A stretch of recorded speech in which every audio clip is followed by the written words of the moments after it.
Hello, everyone, and welcome to Showbiz Today. There's a new Paul McCartney recording in the stores today, pulled from his January acoustic performance on MTV. It's called Unplugged, the official bootleg. And as Mark Shearer reports, it's one of the latest counterattacks in the stepped-up war against the explosion of black market compact discs. The latest target of bootleggers, U2. Rehearsal tapes of the band at work on their upcoming album disappeared, then turned up for sale in Germany and France. Their label, Island Records, alerted retailers and threatened legal action against anyone infringing on the band's copyrights.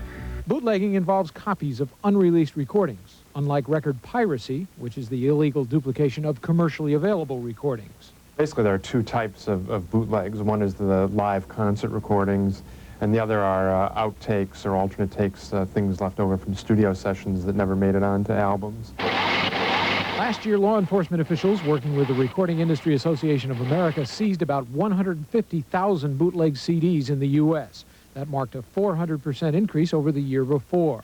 The bootlegger puts out a product that would have an artist's name on it, and with no regard for whatever the quality of the product is, and the person who buys it gets screwed, unless they just happen to like bad recordings. For serious music fans, bootlegs offer an opportunity to collect rare and unreleased recordings of their favorite artists. And many of those artists find that flattering. I think that's the greatest compliment imaginable when they actually bootleg your stuff.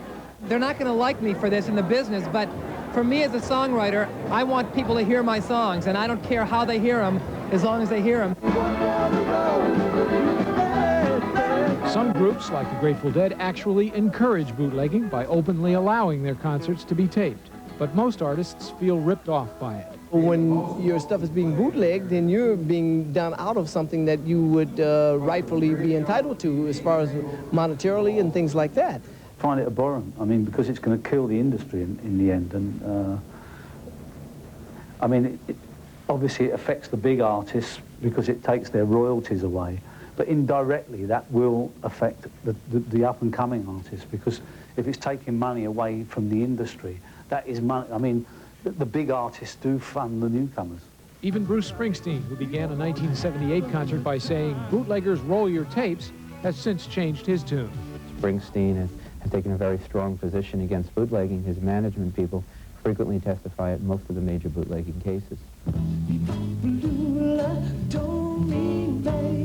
And some artists have begun fighting fire with fire. Paul McCartney, anticipating the bootlegging of his appearance on MTV's Unplugged, put out his own authorized version. Bob Dylan recently authorized the release of dozens of his rare and unreleased tracks. And Frank Zappa is striking back with something he calls Beat the Boots. We've taken exactly their cover, exactly their bad recordings, and repackaged them, and we're selling them cheaper.